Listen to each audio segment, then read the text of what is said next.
Today, we're looking at Diamine's Violet. Hi, I'm Adam, and I'm an ink guy. I get inks, test them, and share the results with you. Now, down below in the description, there's timestamps of all the parts of the video, and if you are in a hurry, you can skip around, but if you got the time, I'd appreciate you if you check out the entire video. You can also follow me over on Instagram, and if you're new here and like ink reviews, I would invite you to subscribe. In order to make sure I have a range of experience with this ink, I do the writing samples. I then put the ink into this Nimacine Fission with a broad nib. I wrote with it for a day and used it to take my notes for this video. In order to standardize, I always use Clairfontaine, Tomoe River, and Rhodia paper in this first writing sample. There will be more writing samples on different papers later in the video. Now, let's look at the writing sample.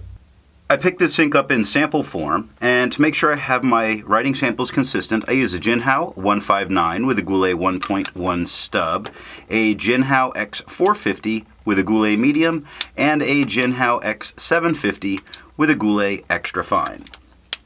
Let's take a look at the Clairfontaine. We get no bleeding, no ghosting. The 1.1 has no feather, no spread, no halo, no sheen, no shade, but it's a very nice purple. The extra fine is a noticeably lighter tone. It has no feather, spread, halo, sheen. It does have some spots of shading, like quick starts lighter and becomes darker. Brown starts darker and becomes lighter. So we get nice shading in the words and only 12 seconds to dry. Now the medium is a noticeably darker tone than the extra fine and slightly lighter than the 1.1. The medium has no feather, spread, halo, sheen. It does offer only moments of shading, very few moments, with it being darker. Now, the brown, we start to see it at the W. The W starts darker, gets lighter, and then gets darker into the N again. Fox starts dark, becomes light in the upstroke, and dark again, but we don't see a lot of shading. I think the color comes through best with that medium, 17 seconds to dry. Now, the scrubby of the extra fine and the medium show very little color variation. The extra fine shows more, and we did get more up there. The medium shows very little, and we got very little. Tomoe River. We have no bleeding, very minor ghosting. The 1.1 has no feather, spread, halo, no sheen, and no shade. The extra fine is basically the same tone as the 1.1 with no feather, spread, halo, sheen, or shade, and 19 seconds to dry. The medium is the same tone as both the others with no feather, spread, halo, sheen, no shade, 25 seconds to dry. The scrubby for both show us no color variation, and we didn't get any. Rhodia paper gives us no bleeding, no ghosting. The 1.1 has no feather, spread, halo, sheen, and no shading. Now, the extra fine is a little bit lighter tone than the 1.1. The extra fine has no feather, spread, halo, sheen, but it does offer some spots of shade. The quick, we see it's a little darker in the downtone. It gets lighter in the downstroke. It gets lighter a little bit in the upstrokes. When we're looking at the word over, it looks a bit darker at the VE than it does in some of the surrounding letters. So there's the ability for a little bit of shading in the writing, just not a really shading type ink. The medium is a little bit darker than the extra fine, about the same tone as the 1.1. It has no feather, spread, halo, sheen, and no shade, 18 seconds to dry. The scrubby of the extra fine shows us a tiny bit of color variation, looking far left to far right. We do see spots of it, but not tons. The medium shows us no color variation, and we got none. I agree with Vita that I've learned a lot by doing multiple chromatographies. The one on the left is done the way it's supposed to be done. I put a line of ink down and I immediately put it into water for 10 to 15 seconds. And we see this little purple line across the bottom that's kind of staying in place just a little bit. Now that purple is pushing its way up and it gets much darker at the top. So I really just think it's watered down at the bottom and then really pushing its way up. But what's interesting is I see no color mixing here. This is a straight, true purple.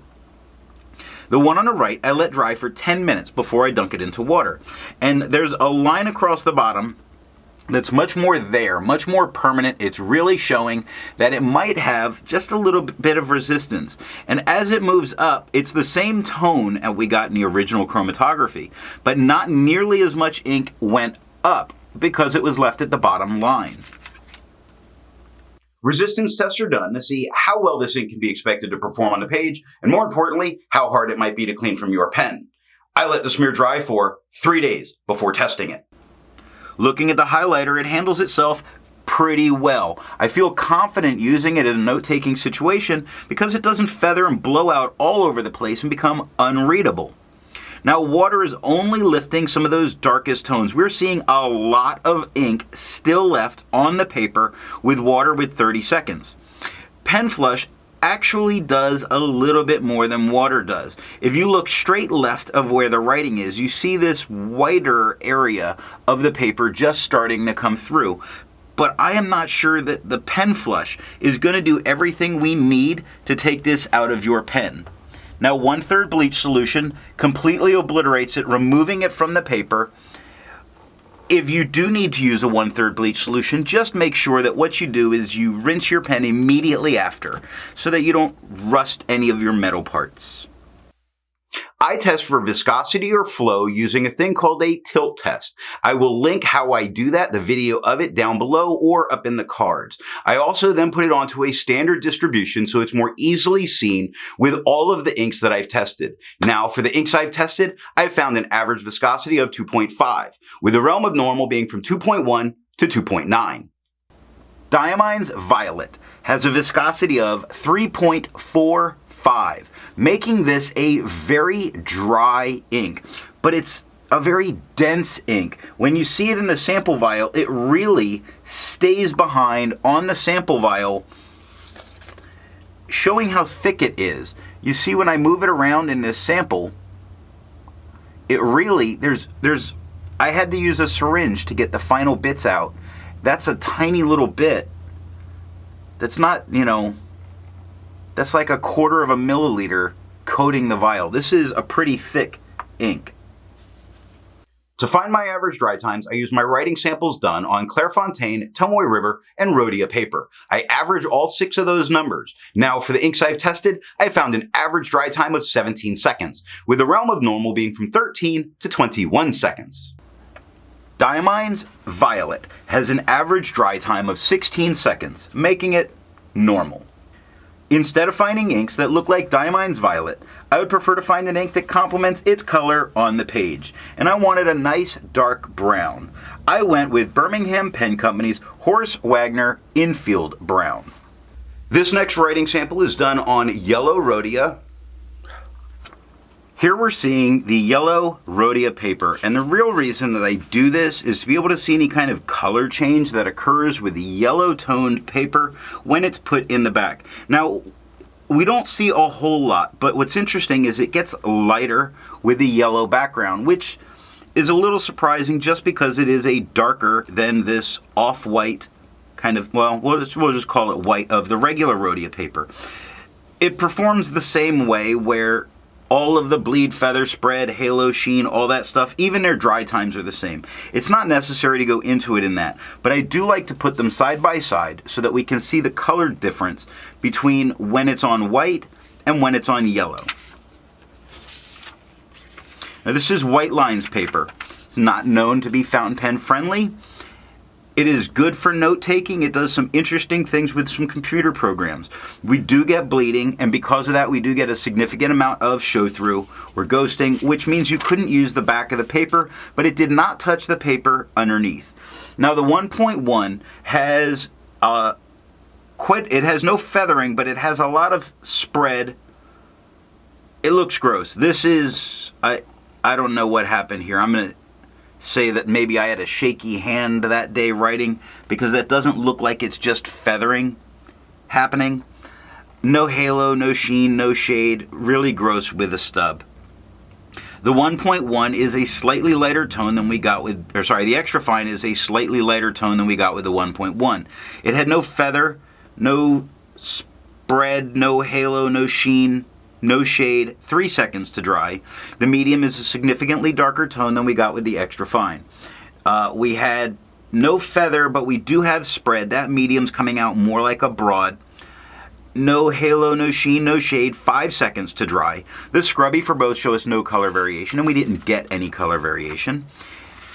Original crown mill, it's a nice laid paper. Now, I don't see it coming through especially well on the camera, but I have spots of bleed through occurring, but it's not touching the page underneath. It's just spotting through, and the camera's getting crazy. There we go. Nope.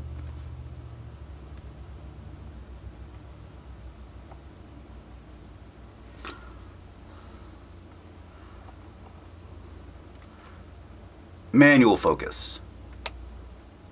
There we go. That ought to help it. So we do see some bleeding that occurs here. I'm going to back that up.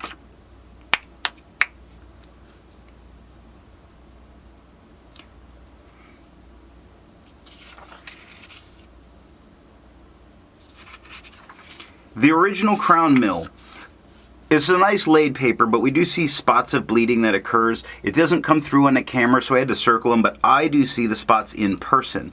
Now, it's nowhere near touching the page underneath. It's not having any kind of ghosting. I don't know that this stops me from using the back of the page when I'm writing a letter to somebody. For the 1.1, it has no feather spread, halo sheen, no shade. The extra fine is a slightly lighter tone than the 1.1.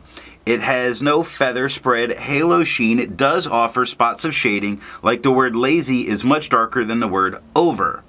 Over is a bit darker than the T in the. The T in the is lighter than the rest of the. So we do see some shading coming through. Some, not tons. 7 seconds to dry.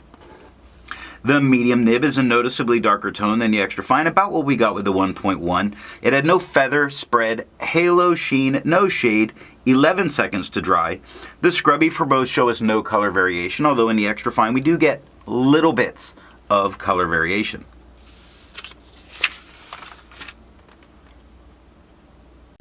What do I think of Diamine's Violet? Because there's so much stuff in this ink, in how it feels, and because of its viscosity, it makes a lot of the pens that I used feel even smoother than they actually were. As far as choosing a pen to best show off this ink, a broad, wet pen puts down a lot of ink and really shows off this purple quite nicely. If you've enjoyed this video and made it this far, I'd appreciate a thumbs up, and if you didn't like it, give me a thumbs down and tell me why. Thanks for watching.